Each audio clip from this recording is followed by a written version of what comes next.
Muy buenas, amigos. Digo, a ver. Estoy esperando que me hagan alguna perrería. Bueno, pues aquí estamos un día más en redes.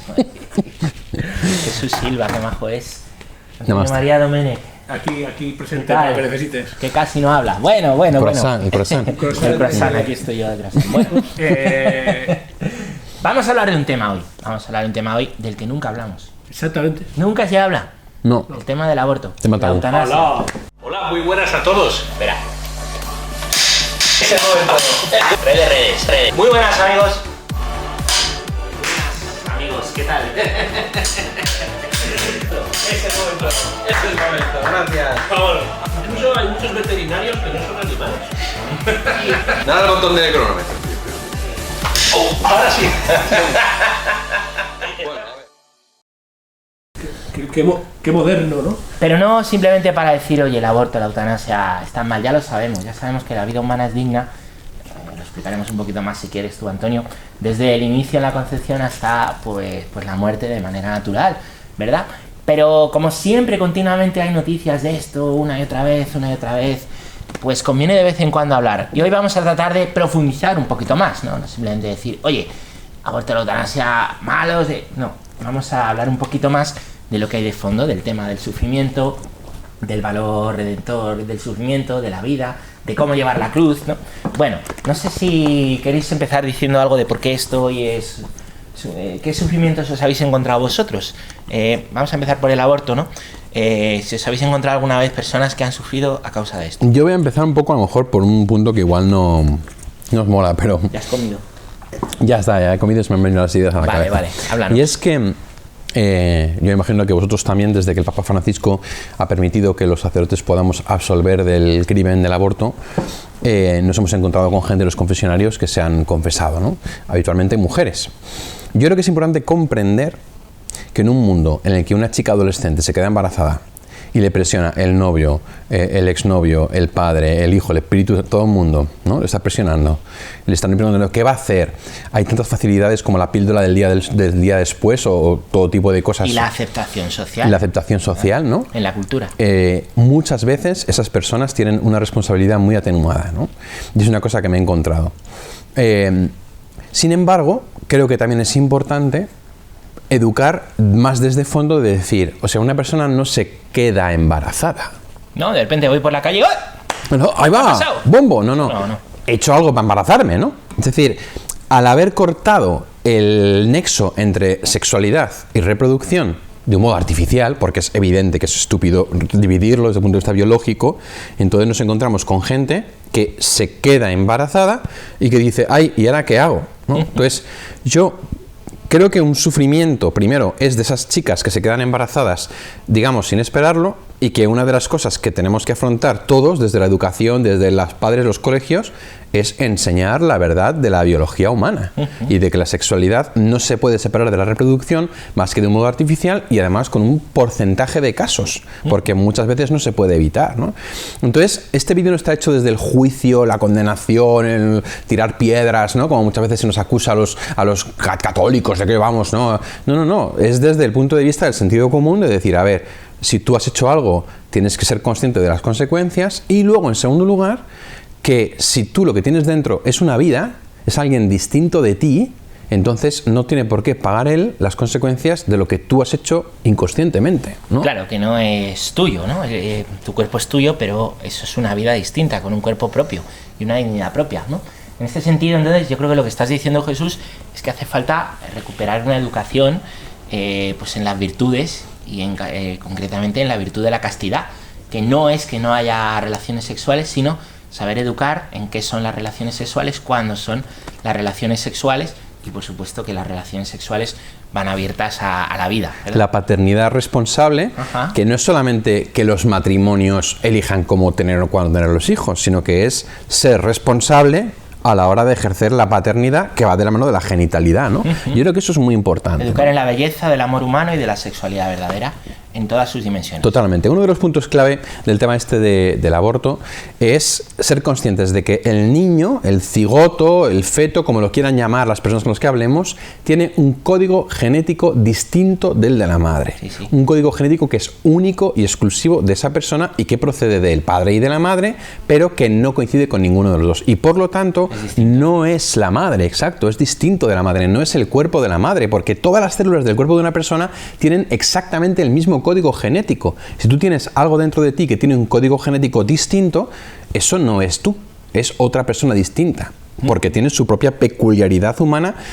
De hecho, el cuerpo de la mujer tiene que prepararse para no expulsar ese feto accidentalmente, porque el cuerpo detecta que no es una parte de su cuerpo. Nosotros no expulsamos un riñón, no expulsamos un ojo, no expulsamos el corazón, porque es parte de nuestro cuerpo. Entonces el cuerpo tiene que prepararse para recibir ese cigoto, ese feto, como lo queráis llamar, precisamente porque el cuerpo reconoce, oye, esto no soy yo, ¿no? Qué bien lo explica Jesús. Antonio, que tú te duermes con estos temas. Sí, la verdad es que... Lo que está diciendo Jesús, es que esto no es una cuestión de religión, el que la vida empieza en la concepción y que es una vida distinta, la vida del no nacido que está dentro de la tripita de mamá, si quieres decirlo así, ¿vale?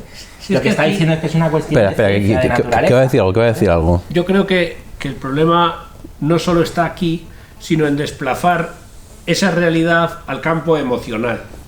Porque apoyados en lo que cada persona sufre, que es real, en las dificultades que tienen, como está toda la vida en solamente el precio de cada cosa, o el que no puedan ofrecerle una casa, o también que tengan una enfermedad congénita, o que parezca que la tiene, porque a veces nos asustan y meten miedos que luego no son reales, sin contar, que podemos hablarlo después, todo el tema del dinero y del negocio, hace que la opinión pública, por pena, entre comillas, que no es lo mismo que compasión, porque compadecer significa, viniendo del latín, padecer con, es decir, que la verdadera compasión sería acompañar en el sufrimiento, y acompañar con la persona que está pasándolo mal en una ayuda que puede durar, y lo digo sabiendo de qué hablo, toda la vida, no solamente el momento de los 2 primeros meses.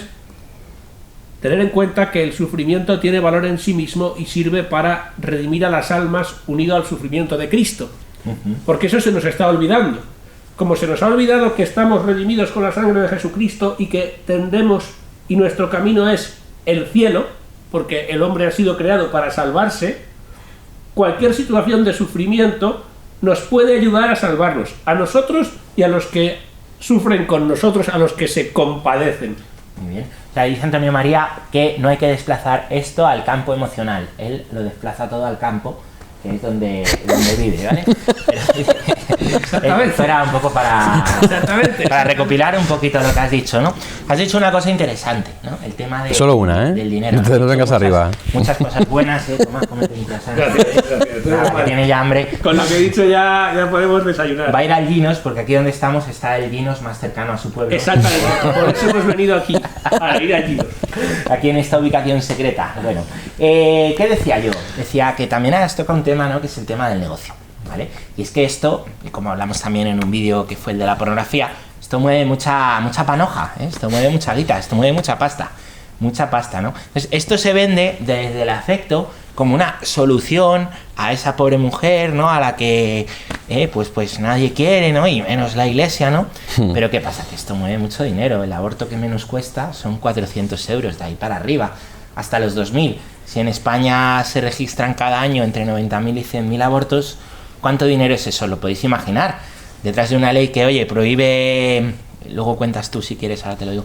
Detrás de una ley que prohíbe rezar delante de una clínica abortista, ¿qué hay? Pues que perdemos dinero. Al final creen más en el poder de la oración los propios empresarios abortistas, ¿no? Tú me contaste que una señora de tu parroquia, por ir rezando el rosario, ¿qué le pasó? Iba rezando el rosario, ¿sí? Y entonces pasó delante de una clínica abortista. Y entonces llamaron a la policía y la policía fue a por ella a decirle que qué hacía. Y simplemente estaba pasando por delante de la clínica rezando el rosario, ¿no? O sea, ya es una obsesión por su parte de decir, ¡no! A por ellos que están aquí, ¿no? Porque les cerramos el chiringuito. Sí. Y a lo que tú has dicho de la pasta del aborto, hay que unir la píldora del día después, hay que unir píldora anticonceptiva, hay que unir los preservativos, todos los métodos anticonceptivos que forman en conjunto una industria multimillonaria en la que se está aprovechando de la emoción de la gente que decía Antonio María, ¿no? Y del pansexualismo para sacar tajada. Y esto hay que decirlo. Yo se lo digo muchas veces a los jóvenes cuando voy a dar alguna charla sobre el tema de sexualidad. Digo, vosotros, para la gente, sois jóvenes con dinero en el bolsillo. Es lo único que les importa de vosotros. Sois un número. Y lo que quieren es vuestro dinero, ¿no? Les pongo un anuncio de preservativos y muy divertido, que se ríen mucho. Digo, pero en el fondo, ¿esto qué es? Es un anuncio que busca vender, ¿no? ¿Y vender para qué? Porque vosotros sois un objetivo para sacaros la pasta. Y con el tema del aborto, por desgracia, pasa exactamente lo mismo. Que es que sois objetos de consumo para el propio... Para alimentar una industria. Eso es. Efectivamente. Y lo que no se dice, porque esto no se dice en los anuncios estos divertidos que les pones tú a tus jóvenes, que están encantados contigo, seguro, por cierto, por todo lo que les explicas, ¿eh? Lo que no se dice es las secuelas, ¿no? Yo en el confesionario, y bueno, en mi vida sacerdotal, me encuentro y me he encontrado muchas mujeres, yo no he ido a buscarlas, han venido llorando, pues por unas dificultades y una rotura emocional muy grande, ¿no? Por haber abortado. Repito, yo no les he dicho nada, ¿no? Y han venido, incluso algunas que años después de abortar, ¿no? Pues todos los días se imaginan cómo sería su hijo, se ponen a llorar cuando ven a un bebé por la calle, o a un niño, ¿no? Una y otra vez, ¿no? Mujeres que en una situación muy vulnerable, como ha dicho, no se encontraron apoyadas ni por el padre de la criatura, ni por los padres, ni por una sociedad que les dijo, bueno, aborta, que no pasa nada, estos que en la clínica están rezando no les hagas caso, ¿no? Pero después, ¿quién ayuda a estas personas? Nosotros. Si están negando que existe este síndrome posaborto, pero la realidad es que está ahí. A mí cuando me lo niegan digo, oye, pues... ¿Dónde vivís, no? ¿En qué mundo vivís? Sí, ¿en qué mundo? Yo puedo presentaros un montón de mujeres que tienen un gran sufrimiento y que acuden a la iglesia pues a sanar esas heridas, a ser escuchadas, que no se perdonan, y que delante de Dios no se cree ni siquiera que el propio Señor las perdone. No sé si os habéis encontrado esto vosotros, pero es una realidad de la que no se habla. Es muy importante confiar en el perdón de Dios como primer paso para perdonarte a ti misma o a ti mismo, porque a veces arrastramos un lastre en la vida, en la conciencia, en el alma, del que no somos conscientes, a lo mejor como para expresarlo, pero que nos daña en el propio desarrollo vital, o en la educación de los otros hijos, o en las relaciones familiares. Me siento pecadora, me siento mala, me siento sucia, y llego a no querer entrar en la iglesia, como me ha pasado a mí, con una chica que vino de, no sé si era de Madrid o de Valencia, al pueblo, y no pasaba de la puerta de la sacristía porque decía que se sentía sucia. Pobrecita. Pues la iglesia abierta para ella.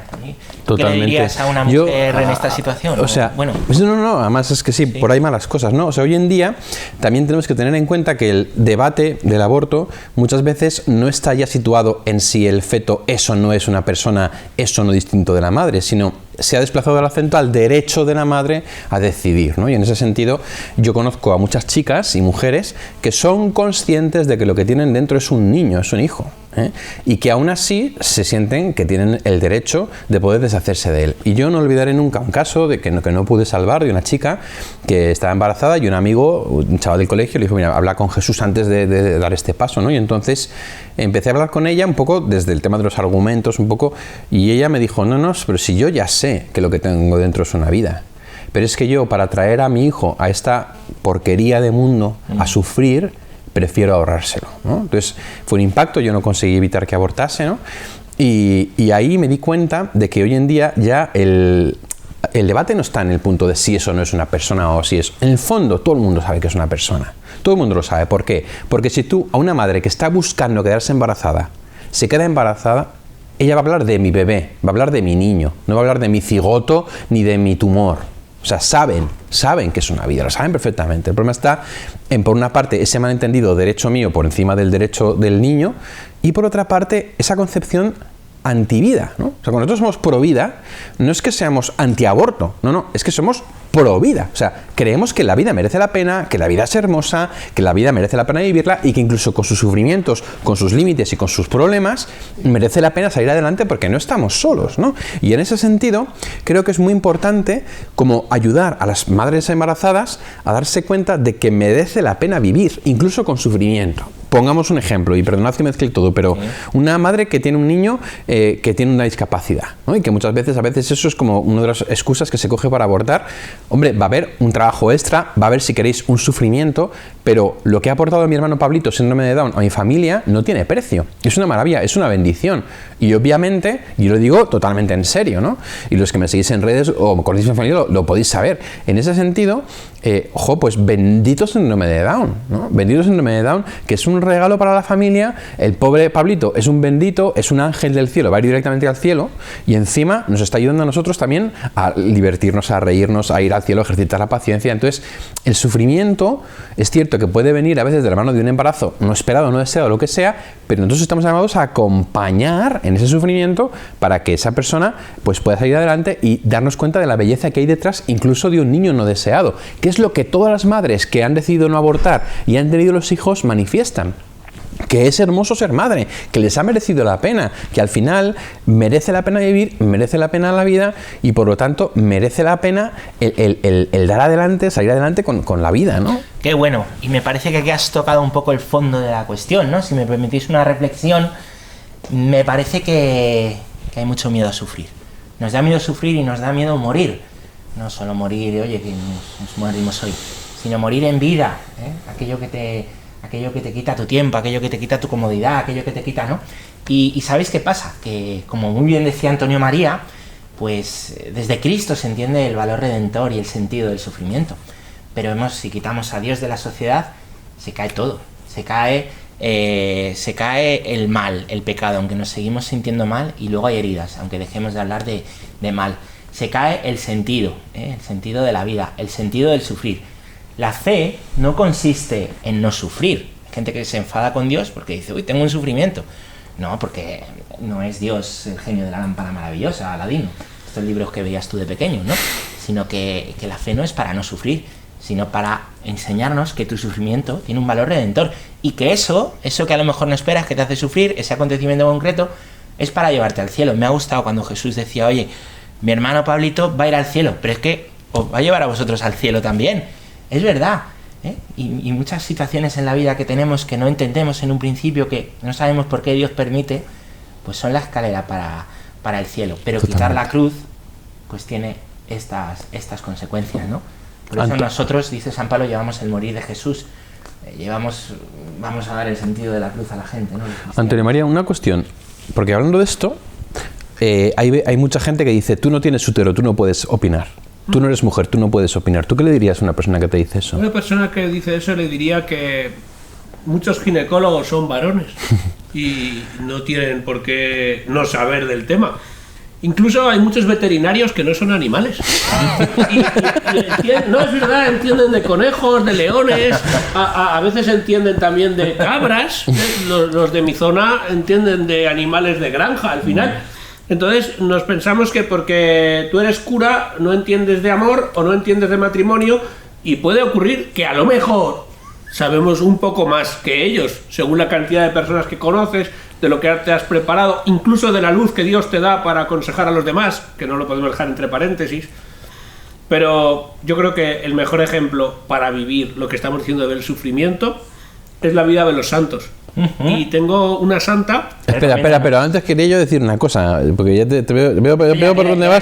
Veo por dónde vas, porque tiene hambre. Cuando Antonio María tiene hambre, ya de repente, y menos mal que le quito la claqueta, porque si no, ya está viendo el tiempo. Y es que lo que yo quería decir, antes de que, si estuve pidiendo por el móvil, 4 quesos, ¿no? Esto es, sí. De cabra. Muy importante también que los que no tenemos útero, no somos mujeres, podemos opinar, porque los niños no tienen voz. O sea, esos niños que están en el seno de sus madres no tienen voz. Entonces necesitan portavoces que hablen por ellos y que exijan sus derechos. El derecho a la vida, que es el primer derecho recogido en todas las constituciones y en cualquier sentido común. Entonces, ese niño con un código genético distinto de la madre, biológicamente distinto de la madre, y que puede ser producto de un accidente o como queréis decirlo, tiene derechos, es sujeto de derechos. Es verdad que está dentro del recinto de la madre y que depende de ella, pero eso no quiere decir que no tenga derechos. Igual que un niño ya nacido necesita el cuidado de la madre, necesita el cuidado del padre hasta que tiene, bueno, últimamente 43 años, que con la gente se independiza, ¿no? Es decir, que en el fondo... ¿Es a mí o algo? No, era con segundas, pero bueno, ya luego lo hablamos en privado durante la comida de la pizza 4 quesos. Que necesitamos ser voz de los que no tienen voz. Y eso se lo estamos haciendo los curas, la iglesia, los provida, hombres, mujeres, todo el mundo. Ser voz de los derechos de esos niños que se están pisoteando. ¿Por qué? Porque no se cogen, porque ojos que no ven, corazón que no siente, ¿no? Están los que son portavoces, como Jesús Silva, y luego los que gritan más son altavoces, como tú. Y luego hay portavozas, y portavozas. Bueno, yo diría solo una cosa para terminar el vídeo y antes de las recomendaciones, ¿no? A mí me gustó mucho, ahora ha habido una campaña, ha habido una campaña pues en Argentina muy fuerte para despenalizar el aborto. Ha habido pues también un testimonio muy grande de los que decían que no, y el lema de quienes decían, oye, que el aborto es tremendo, el daño que hace, ¿no? Decían, salvemos las dos vidas, ¿no? La del feto, pero también la de la madre, ¿no? Yo recalco eso, ¿no? Que si estás en esta situación de querer abortar o tienes a alguien cerca, no estás sola, ¿no? Y hay ayuda, igual que hay muchos malos altavoces que te empujan algo pues que hace tanto daño, ¿no? Hay mucha gente buena, muchas voces cerca, mucha gente que te va a ayudar. Para terminar, un santo, un libro y una película. Pues voy a decir dos santos ahora, como no habéis dejado antes, pues no, voy a decir dos. Nos vamos. No, madre mía, qué Josefina pesado, Vaquita y Santa Rita de Casia. Josefina Vaquita, por las vaquitas de tu pueblo. Es el apellido. Es el apellido. Es una... Ha sido muy malo, Pachi, tío. Pon el dedo. A ver, ¿vamos a poder hablar en serio o no? Perdón, sí, Antonio María, discúlpanos. Oremos. De 15 a 30. Josefina Vaquita y Santa Rita nos demuestran que en el sufrimiento de la vida se puede llegar al cielo y además hacer el bien a nuestro alrededor, por muy mal que se pongan las cosas. Búscalo, te gustará. Las dos. Sí. Muy bien. Tanto Josefina Vaquita y Santa Rita. Lo que se da. No se quita. Va Vaquita. Y luego hay un libro muy interesante, La vida secreta del niño antes de nacer. No habla del aborto. Es un libro que habla sobre... ¿Lo ha escrito un niño antes de nacer? Sí, efectivamente, porque la firma no se distingue. No, es Dr. Thomas Bernie y otro doctor John Kelly. La vida secreta del niño antes de nacer, que nos habla de lo que es el feto en el seno materno, su desarrollo, todo el desarrollo de lo que es y cómo, y sobre todo cómo le afecta psicológicamente al feto el ambiente en el que se mueve, el entorno más o menos abierto o hostil del padre de la madre, el cariño, es decir, cómo realmente son tan personas que incluso la psicología prenatal está estudiada, ¿eh? Y es, por eso digo, no habla del aborto, habla de la psicología prenatal, ¿no? La vida secreta del niño antes de nacer. Siempre buenas las recomendaciones del Padre Jesús. Y bueno, yo diría para terminar una peli que habréis visto, que es la de Juno, tiene ya unos añitos Juno, pero es interesante, ¿no? Además no es desde el punto de vista religioso, no, sino desde la naturaleza de la madre y cómo pues una madre adolescente ante un embarazo inesperado pues va adelante en favor del sí a la vida. La recomiendo, Juno. Esa película es muy buena. Ha pasado como a segundo plano, pero es muy buena, ¿eh? Porque no estás desde una perspectiva católica ni nada, sino una perspectiva de sentido común. Sentido común, que es lo que a veces falta, el menos común de los sentidos. Pero bueno, muchas gracias, hermanos. Un placer, un nuevo vídeo con vosotros. El placer ha sido tuyo. Tengo hambre, sí, es verdad. Vamos. Nada, gracias. Bueno, vamos a comer. Vamos a comer.